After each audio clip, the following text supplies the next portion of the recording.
Alô, amigos. Começamos aqui mais uma edição do podcast Gente que Fala.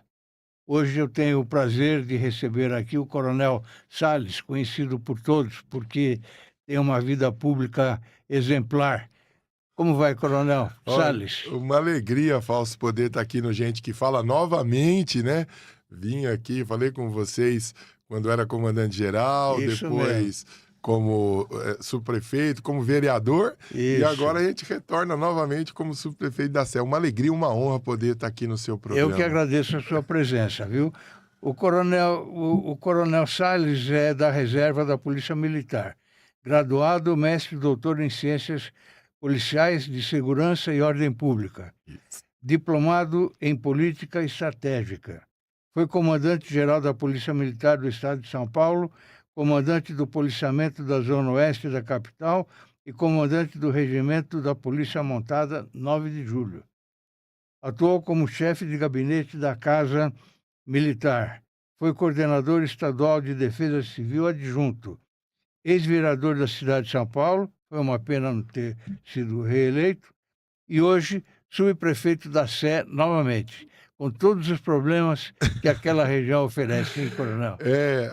A subprefeitura Sé tem muitos desafios, né? Às vezes as pessoas, quando a gente fala da subprefeitura Sé, algumas pessoas imaginam que é só a Praça da Sé, né? É, a Praça da Sé. A subprefeitura Sé, ela tem uma área administrativa que é da Avenida Paulista, aqui onde nós estamos, até a Marginal Tietê, e do Pacaembu, da Cardoso de Almeida, até a Avenida do Estado, Cruzeiro do Sul. E dali tem caminhos para o estado, para Para a a cidade inteira, toda. porque é o centro de São Paulo, né? Passam por dia aqui, Fausto, amigos e amigas que nos ouvem nesse bate-papo, moram aqui na subprefeitura Sé 500 mil pessoas. População residente. Sim. População flutuante, 2 milhões. Então, todo dia, 2,5 milhões de pessoas que mora, que trabalha, que estuda, que vem de ônibus, a pé, de bicicleta, de trem, de metrô, de carro, de ônibus. É um desafio É uma gigantesco. cidade dentro da cidade. Só de população residente, a população equivalente a São José do Rio Preto. Então, Mas é uma alegria, assim, muitos desafios, todos os dias tem um fato novo, uma cidade com uma vocação de acolher, né, que é São Paulo. E esse desafio que o prefeito nos convidou, estamos trabalhando muito para que o centro já melhorou demais, para que a gente retome o centro que a gente conheceu. nós vamos falar mais que o centro. O Coronel é natural de onde? Eu sou da cidade de São Paulo, Nasceu em São aqui Paulo? da Zona Leste, da Vila Antonieta. Vila Antonieta. É casado? Casado com a Márcia, minha mulher. Tem Tenho meu filhos? filho João, 28 anos. O seu tempo livre quase não existe. Olha a sua família. Que bacana você juntar as fotos. Fotos bonitas. Obrigado. Isso aqui é o dia do meu casamento. Aqui. Era primeiro tenente. Quando nós nos conhecemos, né, Fausto? O fardamento é muito... exatamente. O fardamento é muito bonito, né? A Polícia Militar, eu tenho... minha maior referência é meu pai, né? Meu pai que é subtenente do Corpo de Bombeiros, aposentado, né? Tem 91 anos, trabalhou no Joelma, no Andraus. E eu sou policial militar numa inspiração... por ele. Meu pai houve influência dele na sua decisão. Muito. Ele é meu herói, né? Meu herói sem capa. Sim. Meu pai é uma figura muito marcante. O meu filho, João, jogador de rugby, administrador, economista. E está dando tempo de ficar com a família um pouco ou não? Olha, eu preciso ser sincero para você. Eu saio muito cedo, eu acordo muito cedo e chego tarde. Porque os compromissos na subprefeitura Sé, realmente, eles tomam bastante tempo. Mas todo o tempo que eu consigo ficar com eles, eu procuro qualificar esse tempo com boas conversas. Domingo tem aquele almoço em família? A macarronada. Sim. Que bom. O seu primeiro emprego foi como office boy. O meu também foi. É mesmo? O meu foi na Agilex Indústria Têxtil. Era uma empresa que ficava em Guarulhos, a sim, fábrica, mas o escritório era aqui em Higienópolis, ali na Marquês de Tu. sei. E foi uma experiência fabulosa, né? Eu sou o mais novo de 4 irmãos, e na época meu pai era cabo, né? E nós começamos a trabalhar muito cedo, né? Você lembra, a gente tinha aquela carteira de trabalho que era do menor de Sim, idade, né? sim, sim. E tinha que ter autorização. E então, Mudou muito isso é, hoje, né? quando você ficava esperando fazer 14 anos para poder trabalhar, É, comprar um tênis melhor, é, né? Mas é. eu fui muito feliz. E desde aquela época, né, de 1983, que eu frequento o centro, né, de E São com Paulo, 17 anos entrou para a Polícia Militar, na Academia do Barro Barro Branco. Branco. É, a nossa academia, que é a nossa instituição de graduação, né? Sim, No curso de formação, do curso preparatório de formação de oficiais, depois o sim. curso de formação de oficiais. Ficamos lá 5 anos no internato. Ó, meu pai e minha mãe aqui, ó. Minha mãe, Ah, minha sim, mãe, sim. penso nela todos os dias. Ah, A minha esposa, a gente namorava aqui ainda. Aqui na academia, o uniforme ainda era aquele o antigo. caqui, né? Sim, É, eu lembro, é, eu lembro desse uniforme. aqui foi no Espadim. Foi depois da Força Pública, né? Veio mais É, para cá. E esse É. uniforme de gala, quando a gente recebe o nosso Espadim, esse é o uniforme. A uniforme é muito bonito. É. Eu tenho excelentes recordações dessa época, quando a gente começou. Essa cerimônia, ela aconteceu no pátio da Academia do Barro Branco, quando o cadete, no primeiro ano, recebe o seu espadim, que é o Sei, símbolo do cadete. sei. E na época, meu pai era cabo, já estava na reserva, e ele estava muito feliz. Aí ele e minha mãe, que minha mãe já faleceu, que entregaram o espadim. E tem uma curiosidade: como meu pai fez o curso de formação de soldados na academia em 1955, o curso de formação de soldados era lá. E eu recebi o espadim e a espada no mesmo pátio que ele se formou soldado. Sei. E depois eu assumi o comando geral da Polícia Militar no mesmo pátio que ele se formou soldado. Olha, E ele mal estava ao sabia meu ele da lado. sua ascensão assim tão rápida, né? Não Foram é? 35 anos, é. Mas Foi, ele é foi no minha. governo de quem o comando? Eu fui nomeado no governo do governador Márcio França, Sim, dia 23 de abril de 2018. sim, Aí teve a eleição para governador, Márcio França e João Dória. O João Dória foi eleito governador e eu fui reconduzido. foi reconduzido. Somente 2 servidores da administração direta foram reconduzidos do governo Márcio França para o governo do João Dória. Fui eu e a professora Laura Laganá, da Paula Souza, né? Sei, FATEC, sei, ZETEX e sei. tal.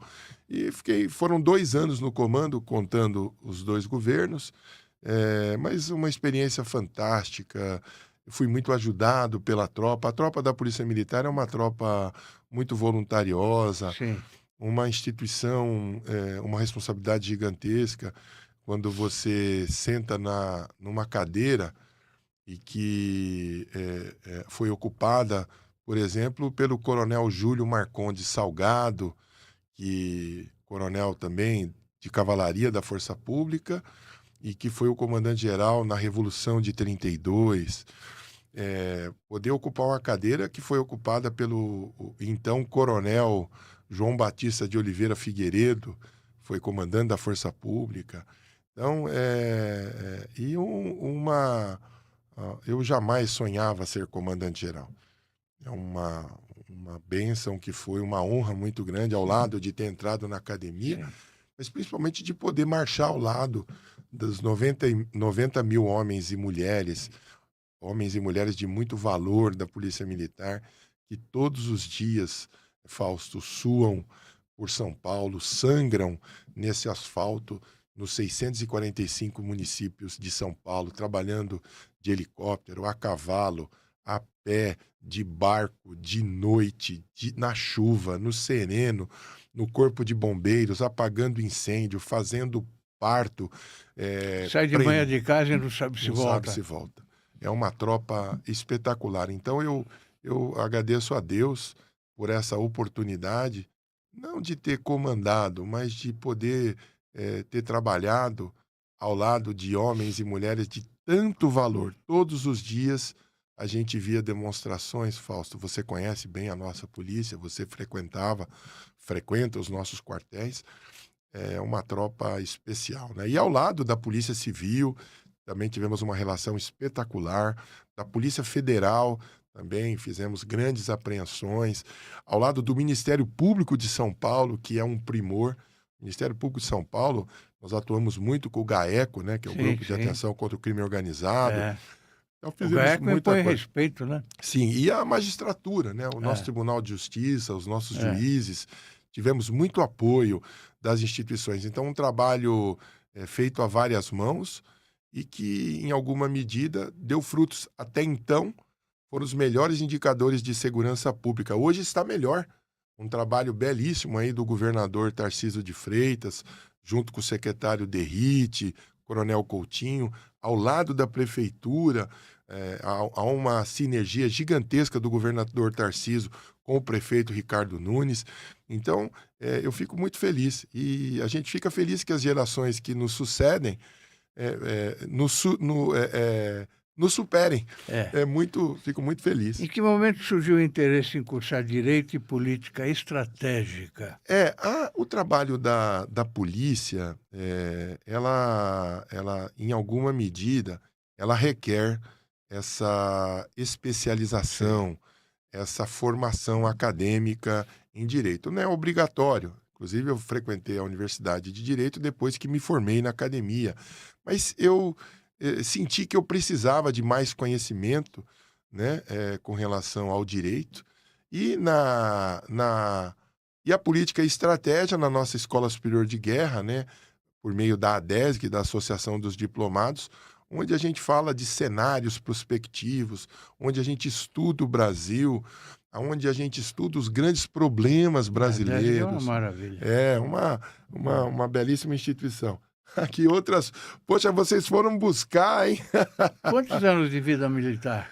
35 aqui eu fiquei na polícia, mas de vida pública agora 40 anos. 40 anos de vida pública. Vida pública. Ingressei em 1985. Tem parentes militares, não? Meu pai. Né? Sim. Não, só ele. Só meu pai. Só ele. Como comandante da Polícia Militar, houve redução de indicadores criminais na sua época, né? Sim. Como é que foi isso? Olha, que trabalho bem feito. Né? Como eu disse, o Estado-Maior da Polícia Militar também é um time fantástico. Então, você tinha uma retaguarda que lhe traz a melhor informação. Um corpo de oficiais e praças muito dedicado. A polícia atua nos 645 municípios, nas 13 regiões administrativas. Acho que uma coisa que me favoreceu, como eu servi no Palácio como tenente, no governo como tenente, como capitão, eu tive a oportunidade de conhecer quase todos os municípios do estado de São Paulo. Então, essa experiência pretérita me ajudou, porque você tem vários estados de São Paulo. Você tem o estado de São Paulo, da capital e região metropolitana. Você tem o estado de São Paulo na região de Bauru, que é diferente. Você tem o estado de São Paulo da Baixada Santista, que é diferente, com outra vocação. Você tem um estado de São Paulo já na divisa com o Paraná, com uma vocação agrícola.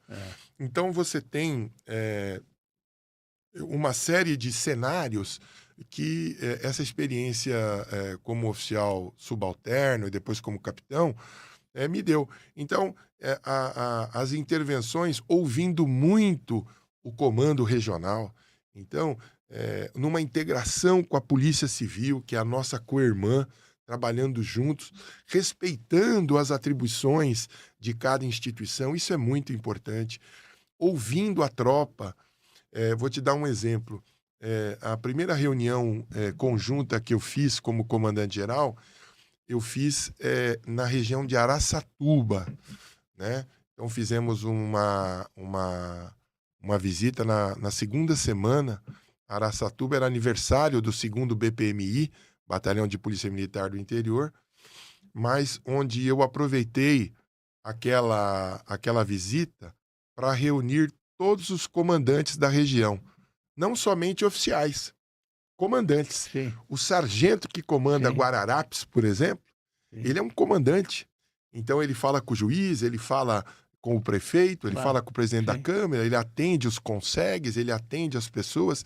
Isso foi uma quebra de paradigma. sim. Então, toda vez que eu ia, por exemplo, para a Baixada Santista, quando eu ia falar com os comandantes de região, eu falava com o comandante da região, com o coronel, com o tenente-coronel que comanda um batalhão, com o capitão que comanda uma companhia, mas também com o sargento que comanda aquele grupo de polícia que faz um trabalho belíssimo, para que todos tivessem a informação do comando da instituição sem filtros, e podendo ouvir. Eu acho que Transparência, né? você tem uma experiência, né, Fausto? É, Não sei se todos os amigos e amigas que estão acompanhando esse bate-papo sabem. Fausto Camunha foi secretário de Estado, foi secretário municipal e um grande secretário. Então, você tem essa experiência. Eu acho que o gestor público, além de liderar, e liderando, ele tem que falar bastante, ele tem que é, convencer, mas ele tem que ter uma capacidade fantástica é, de ouvir, é. inclusive ouvir reclamações. É, e você, quando vai sentar na cadeira, acha que vai poder fazer isso, aquilo outro, e às vezes emperra e você não consegue fazer, Não consegue não é? fazer Fica tudo, né? frustrado. Acho que você tem que fazer a política, ela é a arte do possível, né? De Exatamente, você entregar exatamente. uma coisa possível, né? De entregar, mas fui muito feliz. Fizemos uma mudança muito grande com relação ao armamento da polícia. Para você ver, nós fizemos uma licitação internacional e compramos 50.000 pistolas. A que se sagrou campeã foi a Glock, austríaca. Mas participaram, me recordo, Colt americana, Sig Sauer, Beretta italiana, e a que ganhou foi a Glock. Eu me recordo que o valor dessa mesma pistola que nós adquirimos por licitação internacional, em 4 idiomas, no balcão custava R$ 10.000. Nós pagamos R$ 986, a mesma arma. Olha só. Menos de 10% do valor. Sim, Depois fizemos uma grande mudança no grafismo das viaturas. A gente comprou as viaturas brancas e adesivamos. E por que nós fizemos isso? Nós compramos 6.000 viaturas. E eu me recordo que quando nós fizemos a descrição de tudo que era gasto numa viatura, rádio, sinais luminosos, tudo, sirene e tal, mais o grafismo, só o grafismo saía R$ 5.000 para você pintar aquele mapinha vermelho, o mapinha sim, preto e o mapinha cinza. E toda vez que a viatura batia, e as nossas viaturas operam 24 horas por dia, ficava bacana. ficava 35 dias para poder fazer a funilaria, pintar o mapa preto, pintar o mapa cinza, pintar o mapa vermelho. Só que só nas viaturas 0 quilômetro, cada pintura daquela, cada grafismo, saía R$ 5.000. Ou seja, numa compra, quando eu comprei as viaturas brancas e adesivamos, nós economizamos dinheiro do imposto, dinheiro nosso, dinheiro público, 30 milhões. Com esse dinheiro, nós compramos as novas armas. Então, é importante, às vezes, o gestor público, aquele que tem a responsabilidade de gerir, ele tem que ter a responsabilidade com o dinheiro público, além de toda aquela cuidado que você tem que ter com o seu nome, o nome da sua família, o que você faz, mas com o dinheiro público muito mais. É. Então, o comandante geral, ele administra, Fausto, um orçamento anual, na minha época, era de 16 bilhões de reais. Então, em 2 anos, nós administramos 32 bilhões de reais. E tive o grato apoio do Estado-Maior, das diretorias e de todos os oficiais de praça que trabalharam comigo, e nunca fui chamado a Tribunal de Contas. Já deixei o comando faz 7 anos. Isso é muito difícil, hein? Há 5 anos, e não Porque tivemos sempre nenhum tem reparo. algum funcionário, outro que pisa na bola e É. o titular é que tem que É responder, né? verdade, É. é verdade. A polícia montada 9 de julho, como Ah, foi? é a minha primeira unidade, né? É. Quando eu me formei com 22 anos de idade, fui classificado como aspirante a oficial no Regimento de Polícia Montada 9 de Julho.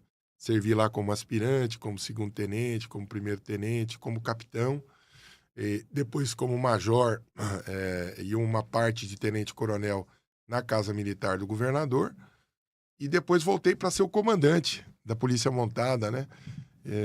Uma experiência maravilhosa, uma tropa cuja história se mistura com a história da Polícia Militar, uma tropa que atuou nos grandes movimentos de São Paulo, na Revolução Federalista, na greve operária de 1917, na Revolução Paulista de 24, na Revolução de 30, de Getúlio Vargas, na Revolução Constitucionalista de 32, na Intentona Comunista de 35, no Estado Novo em 37, na Segunda Guerra Mundial, quando efetivos da Guarda Civil foi também para a Europa, então na Revolução de 64.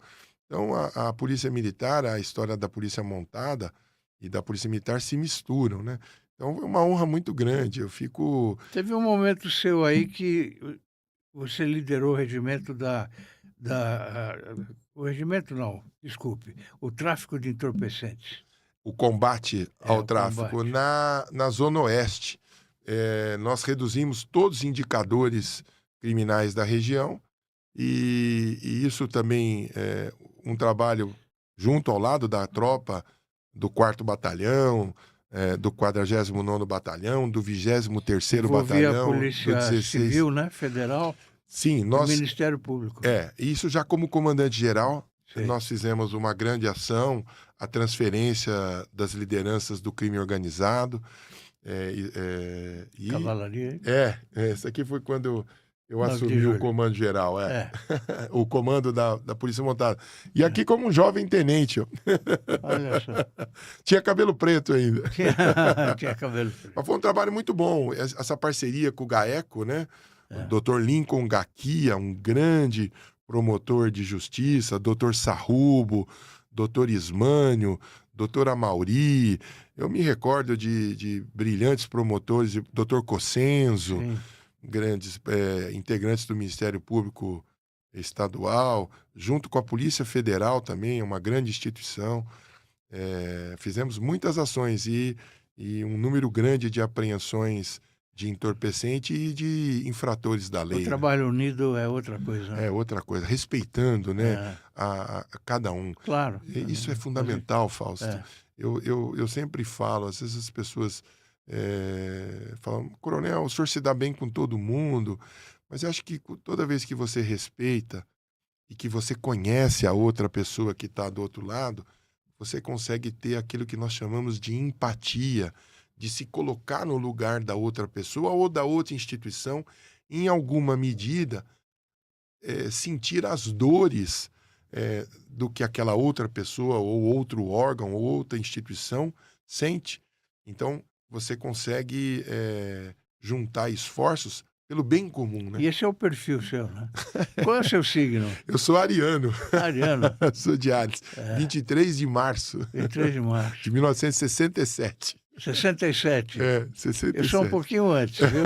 Pouca coisa. Tribunal de Justiça de São Paulo, aplicativo SOS Mulher. O que você tem a dizer? Foi uma vitória do Brasil. Como eu disse, a relação nossa com os órgãos sempre foi muito boa. E nós fizemos uma grande parceria com o Tribunal de Justiça de São Paulo. À época, o presidente era o doutor Manuel Pereira Calças, desembargador do Tribunal de Justiça.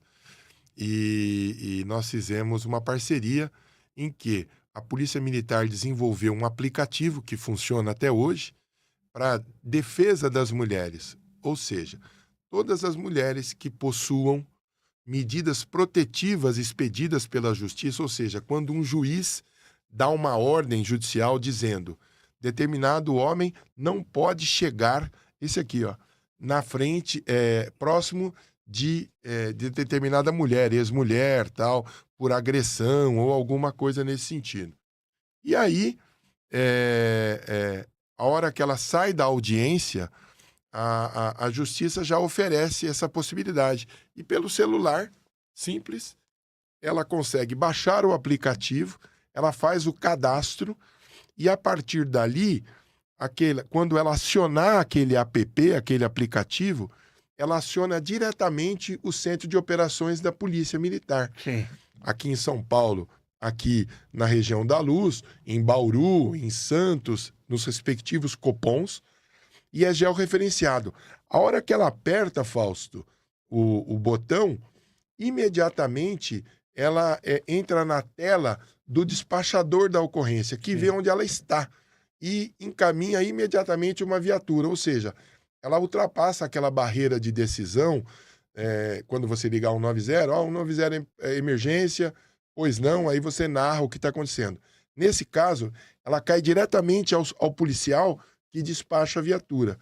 E, ao mesmo tempo, nós temos um microfone aqui, o celular passa a gravar o ambiente. Ou seja, ao mesmo tempo que você manda o socorro policial àquela mulher vítima, você produz prova para o juiz que aquele ex-marido, ex-companheiro, quebrou a ordem judicial. Ou seja, ele já sai preso dali. Mais de 50 mil atendimentos, mais de 140 agressores presos em flagrante. Então, eu acho que em alguma medida a gente contribuiu para evitar agressões à mulher, feminicídio. Feminicídio, Então, e quanto custou isso? Nada. Essa boa vontade de um capitão, uma tenente, um cabo da nossa diretoria de tecnologia e a boa vontade dos juízes e funcionários do Tribunal de Justiça.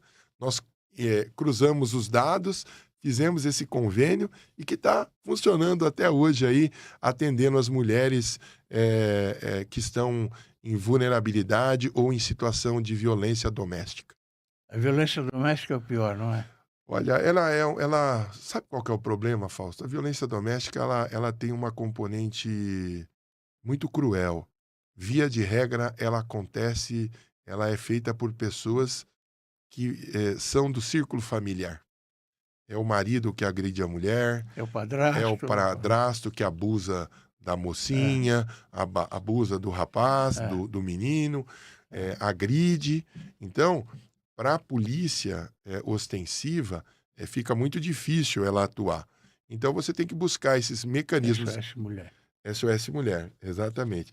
Tem que buscar esse mecanismo de tecnologia. Então, quando você alia a tecnologia ao trabalho e à capilaridade da Polícia Militar, a seriedade e o cuidado que a Justiça tem quando ela exara essas medidas protetivas, o nosso Poder Judiciário.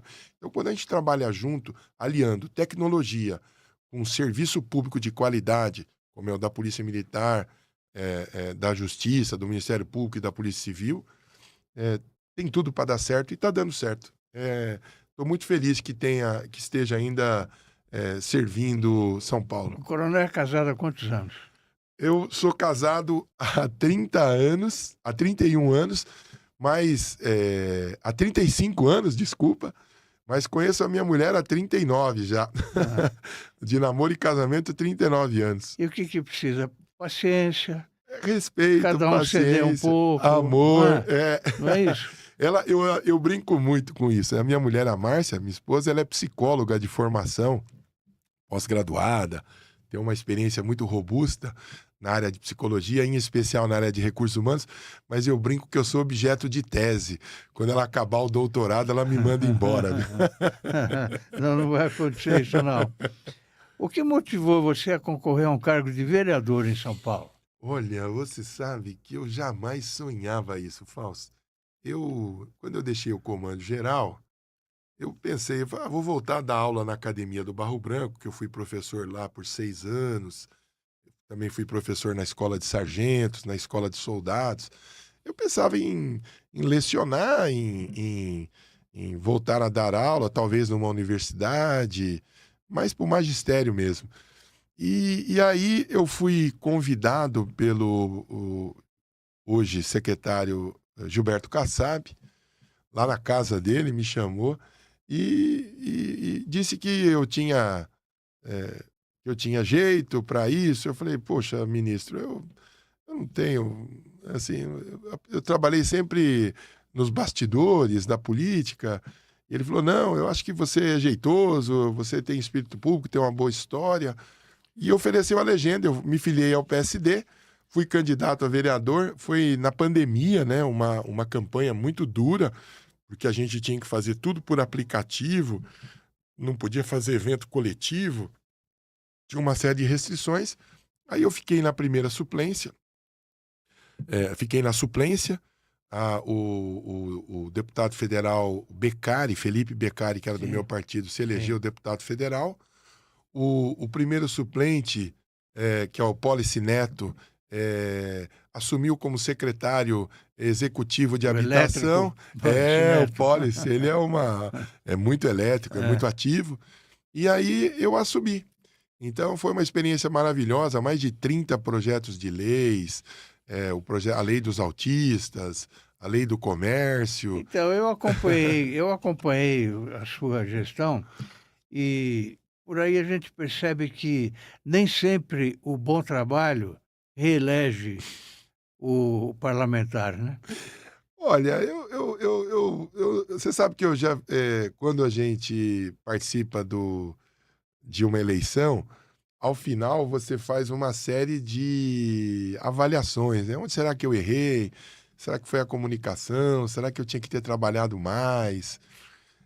Mas, assim, é um modelo democrático, eu acho que é o mais justo, né? Talvez a gente tenha errado em comunicar melhor ou ter atuado de uma forma mais efetiva, mas eu não condeno, não. Eu acho que o Mas povo é sábio, mas é uma lição que a gente. deu para tirar uma lição disso. Muito, muito. O trabalho do vereador é fantástico. E eu falo para você, Fausto, que é interessante. Eu tenho uma origem muito modesta, né? Sou lá da Vila Antonieta, sempre estudei escola pública, desde do então primário, né? Do ensino básico, passando pelo ensino médio, ensino fundamental, ensino médio, na graduação, no mestrado, no doutorado, sempre em instituições públicas. E foi uma oportunidade de devolver a São Paulo tudo que São Paulo fez por mim. Sim. Eu era o menino que ficava na fila da merenda, eu era o menino que recebia o caderno que era disponibilizado pela Secretaria de Educação, eu recebia livros dados pelo governo, recebia uniforme que era dado pelo governo, e eu fui para a reserva como coronel, sou casado, a Márcia trabalha, meu filho trabalha, eu moro em casa própria, ganho um bom salário em relação à média do brasileiro. Então eu vi como uma oportunidade de devolver a São Paulo tudo que São Paulo fez por mim, pela minha família. Minha mãe não é daqui, minha mãe é do interior de São Paulo, de Bernardino de Campos, veio para cá para ser empregada doméstica. Meu pai é da Bahia, meu pai tem uma história belíssima. Meu pai é órfão de pai e mãe. A minha avó Madalena, mãe do meu pai, faleceu no parto do meu pai, né? E meu avô biológico deu meu pai, porque não tinha condições de criar. E meu pai foi criado sozinho, né? Então, ele veio para São Paulo muito jovem. Porque essa emoção vai dar. Ele é uma referência para mim, né? E ele É. veio muito jovem para cá e São Paulo o acolheu. Olha como São Paulo é boa. São Paulo é maravilhoso. Então, hoje, como vereador, como comandante, como policial e agora como subprefeito, eu tenho condições de implementar políticas públicas para as pessoas e a gente cuidar da nossa cidade. O centro de São Paulo, eu falo para você, ele é fantástico. Ele tem os marcos históricos, ele tem uma população que gosta do centro. O centro já mudou, né? Então, um trabalho. Então, eu fico muito feliz. E a cidade de São Paulo, Fausto, você que também, todos nós temos a descendência de alguém que veio de fora. Exceção feita àqueles que são descendentes dos nossos indígenas, do nosso povo originário, né? Mas, em grande parte, vieram da Europa, vieram do Oriente Médio, vieram do Japão, vieram de povos andinos, agora novas correntes migratórias, venezuelanos, bolivianos, africanos. E São Paulo é interessante, né? Ela tem uma vocação de acolher. Então, e nossos antepassados, seja da África, seja da Itália, seja do Japão, todos têm uma característica comum. Todos vieram para cá para trabalhar, para puxar a enxada. É verdade. Ninguém veio a passeio. E aí, eu falo sem medo de errar, que é a grande virtude da cidade. Quem vem de fora, às vezes vai na Paulista, fala, pô, o paulistano anda rápido de um lado para o outro, almoça em meia hora, quer resolver. A gente assimila isso. Até o jeito de falar, de conduzir as coisas, quer resolver rápido. Mas é uma herança que nós tivemos dos nossos antepassados que vieram para cá. E São Paulo continua acolhendo as pessoas. Veja que como é interessante.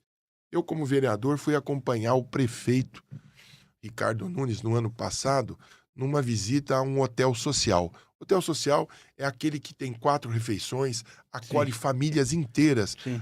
São Paulo tem 29 mil vagas para as pessoas que estão em situação de vulnerabilidade. Acolhe 29 mil pessoas hoje. Tem condições. E nem todas estão completas, as vagas. Eu fui com o prefeito nessa visita, ele prefeito, eu como vereador, e tinha uma senhora falando espanhol. Aí ela cumprimentou o prefeito, poxa vida, a senhora está feliz? Está bem atendida? Ela falou, não, estou muito bem atendida, tem 4 refeições por dia, meus filhos já estão aqui na escolinha, na creche aqui do lado, eu já estou fazendo uma qualificação de panificação. Aí o prefeito, puxa, que bom, fico feliz. Aí ela um negócio interessante, né? Ela falou que tinha ido ao médico. São coisas, Sim. porque esses hotéis sociais ele tem outros serviços atrelados. Trabalho, qualificação profissional, médico de família. É importante que a mulher consiga fazer um exame ginecológico, um Papa Nicolau, uma mamografia. E veja só, uma das coisas que ela falou, eu fui ao médico, olha só. Aí o prefeito perguntou, mas a senhora é de onde? Ela falou, eu sou da Argentina. Da Argentina? Mas como é que a senhora chegou aqui? Ela falou, não, eu saí de Buenos Aires e fui para Santa Catarina. Em Santa Catarina, alguém disse para ela, não, vai para São Paulo, que em São Paulo eles vão te acolher. Ela veio para São Paulo com 2 baixotinhos, 2 filhinhos pequenininhos. E aí ela falou, tô muito feliz, prefeito, muito obrigado. Deu um beijo no prefeito, falou, e já liguei para minha irmã e ela tá vindo com as 3 filhas dela para cá. Então, veja você. Acolhe todo mundo. Acolhe todo mundo, mas é um desafio. Claro. Acolheu ela que é da Argentina, ela Claro. avisou a irmã para vir com mais 3 filhos. Então, mas você vê como São Paulo é boa. São Paulo não vira as costas a ninguém. Não virou ao meu pai lá em 1953 e não virou a essa senhora que veio com 2 filhos e provavelmente não deve ter virado, deve ter acolhido a irmã dela. Coronel, estou sentindo falta dos seus artigos no nosso portal. Vamos, olha aí. Vamos falar, se você permitir, vamos Fique escrever. à vontade. Vamos falar sobre o centro. Carol? Esteja à vontade para... Carol, nossa chefe da nossa comunicação aí, então. Trabalha 24 horas por dia. Imagino.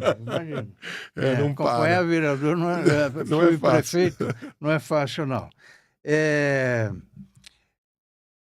Como é que está a sua administração na Sé? Olha, a Sé é um vulcão, né? É um vulcão. Não há tédio. Não há rotina. Todo dia é um desafio novo.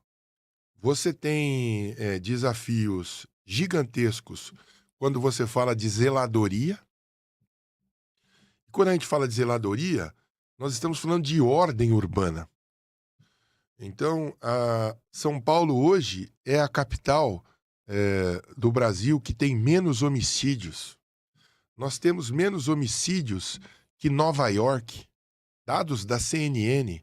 Nós temos menos homicídios que Phoenix, nos Estados Unidos. Nós temos menos homicídios que Washington, a capital do mundo livre. Mas, às vezes, as pessoas não se sentem seguras. Por quê? Porque há uma associação direta de sensação de segurança com ordem urbana. Aí entra o trabalho da prefeitura, mas também entra o trabalho de você que mora aqui na cidade de São Paulo, de você que mora no centro de São Paulo. Como é que a gente contribui, nós que moramos na cidade, colocando o lixo na hora certa? Aquele sofá que um dia serviu para você, aquele sofá, nós, classe média, aquele sofá de couro, bonito, que só se encontra em apartamentos da classe média, que você leve no ecoponto, que entregue na operação cata-bagulho. Não jogue na calçada, porque daqui a pouco ele vai para um baixio de viaduto e você vai dizer que está lá causando desordem urbana. Quando você não coloca o lixo na hora certa, vem às vezes uma pessoa em vulnerabilidade, devassa o lixo, leva aquela latinha e deixa lá todo aquele lixo orgânico. Aí nos remete a uma outra ação que nós, que tomamos banho, que temos um teto, que temos 3 refeições por dia, fazer a coleta seletiva. Quantas pessoas, o meio ambiente agradece. Então você tem muitas ações, a prefeitura, por dia, nós recolhemos 682 toneladas de lixo aqui na área central. É muita coisa. Agora, se você conseguir separar a latinha, separar o papelão, separar aquele alumínio que você não vai usar mais, levar aquela sobra que você fez, aquela pequena reforma no seu banheiro, no ecoponto. Não adianta você dar... você ter a promessa de alguém que passa, por exemplo, numa carroça, não são todos, mas alguns, e fala, não, pode deixar que eu levo. Ele vira e joga no canteiro central da Duque de Caxias, ou da São Luís, ou da Consolação, ou da 13 de Maio, ou da Rui Barbosa, ou da Avenida Ipiranga, ou do Largo do Arouche. É uma questão de cultura também, Cultura. né? A rua é pública, não é porque a gente pode fazer qualquer Exatamente. coisa. A rua é pública porque é de todos nós, é do coletivo. Eu acho, os japoneses na Copa do Mundo, isso foi até matéria de jornal, deram um exemplo fantástico. Um jogo, acho que na Arena Corinthians, após o jogo, e acho que os coreanos também, após o jogo, eles com um saquinho, catando aquele papelzinho do sorvete, que ficou aquela embalagem, aquele guardanapo que caiu, antes de ir embora. Isso é uma aula. Então, como é que a gente vai construir, edificar a sociedade a cidade que a gente sonha e que a população requer de mim, do prefeito, do governador, juntos. Coronel, e a população de rua ali no centro? Olha, esse é um drama gigantesco.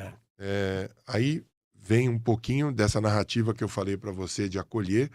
O último censo de população de rua, está sendo preparado outro já, foi o de 2022. Ele aponta 32 mil pessoas.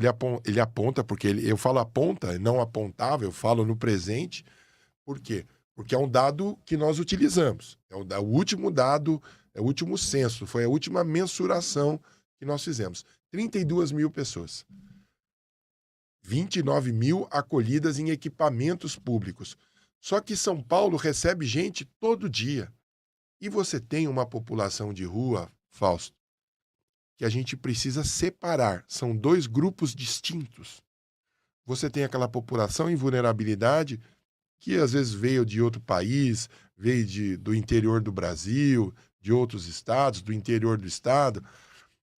Na pandemia, ele era motorista de Uber, por exemplo, ou vou até mudar a colocação, motorista de aplicativo. Ele tinha o carro financiado, veio a pandemia, ele perdeu tudo. vem com a família. Essas aceitam ajuda, né? Sim, Tem aqueles que não querem. Mas são dois grupos distintos. Então, É. esse é um. O outro é um grupo em vulnerabilidade, mas que possui algum tipo de dependência química, de álcool ou de outras drogas. São grupos que pode ser, vamos lembrar das aulas de conjuntos numéricos da nossa 8ª série, né? Onde você tinha uma intersecção. Às vezes há uma intersecção. Pessoa em vulnerabilidade e dependente químico. Mas são grupos, mas na maior parte, grupos distintos. Pessoas com situações distintas. Essa pessoa em vulnerabilidade, como você bem disse, via de regra, aceita o acolhimento. A pessoa em dependência química, nas cenas abertas de uso... É luta. Por quê? Porque muitos egressos do sistema prisional, muitos que perderam vínculos familiares e vão para a droga. O crack, que é um subproduto da cocaína, ele não é fabricado no Brasil.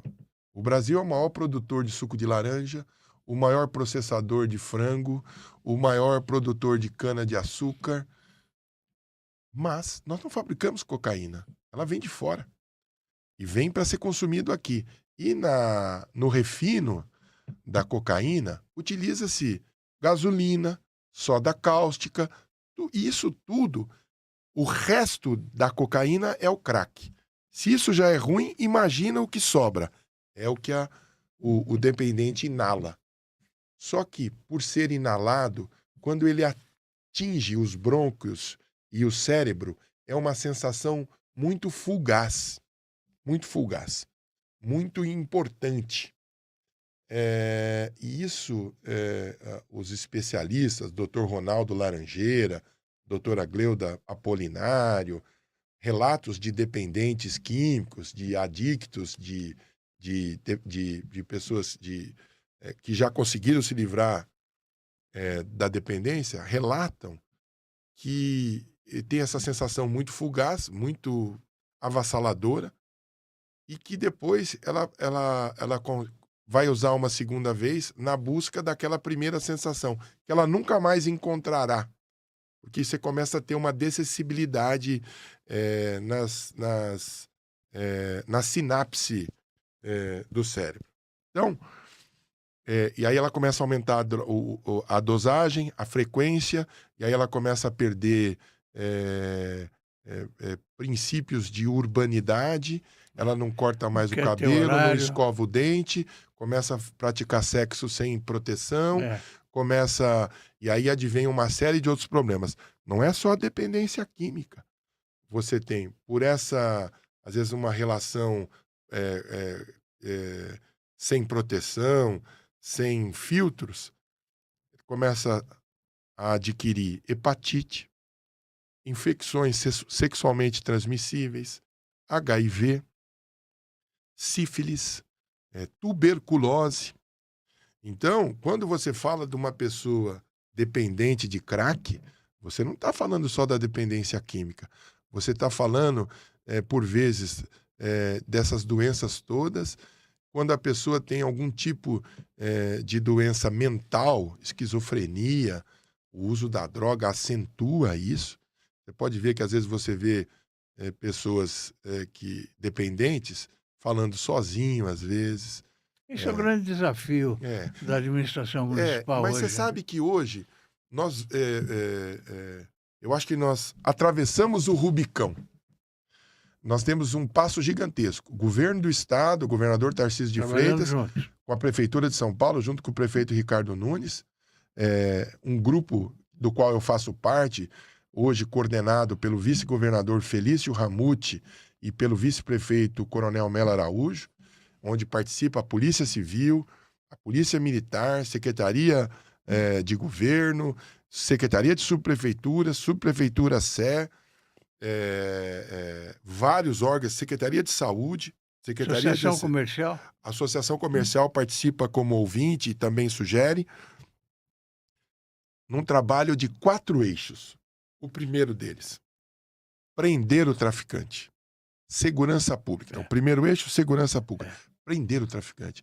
Não há de se ter nenhuma trégua com aquele que lucra com a tragédia humana. E quando a gente fala de segurança pública, de prender o traficante, nós também estamos falando do crime organizado que utiliza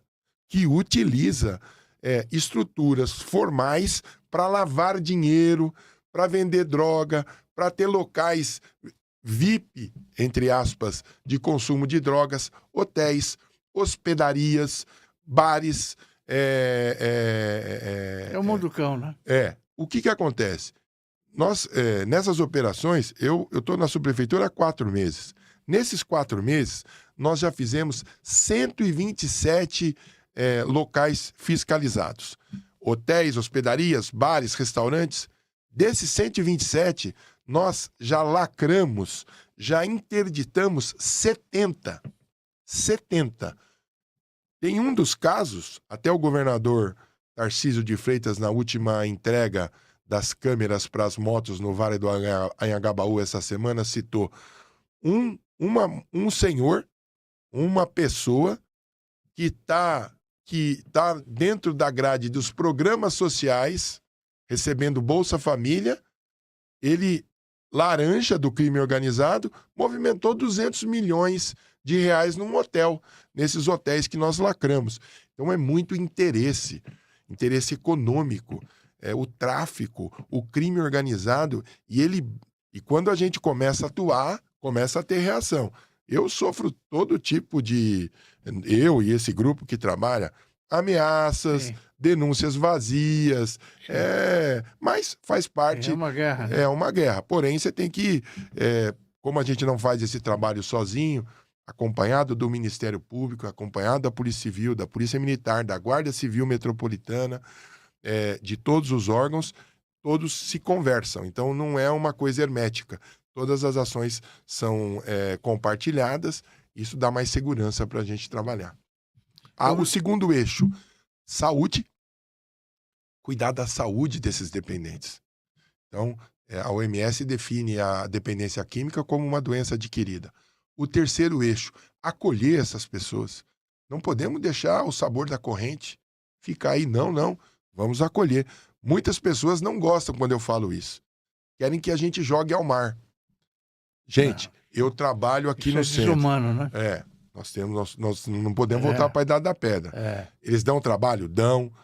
É terrível, é muito difícil, mas são pessoas humanas. E o último é a reinserção social, retomando os vínculos familiares, essas pessoas voltando para o trabalho. As igrejas fazem um trabalho belíssimo em comunidades terapêuticas, igrejas católicas, igrejas evangélicas, estruturas de matiz africana, religiões africanas. Então, é todo mundo ajudando. E quem quer ajudar, venha. Nós precisamos, nós não conseguimos resolver isso sozinho. Porque não há solução somente do poder público. Há de se ter uma sinergia entre todos os ramos da sociedade. A Cracolândia agora dividiu-se em grupos ou ela não? dissolveu. Dissolveu? Por que dissolveu? Ela tornou-se desinteressante. Aí alguém vai dizer, mas Salles, eu vi uma pessoa embaixo de um viaduto utilizando o crack. Sim. Ninguém disse que o uso de drogas na cidade de São Paulo foi extinto. Há uso de drogas, como há em Nova York, como há em Los Angeles, como há em Barcelona, como há em Madrid, como há em Buenos Aires, como há no Rio de Janeiro, como há em Salvador. No mundo inteiro.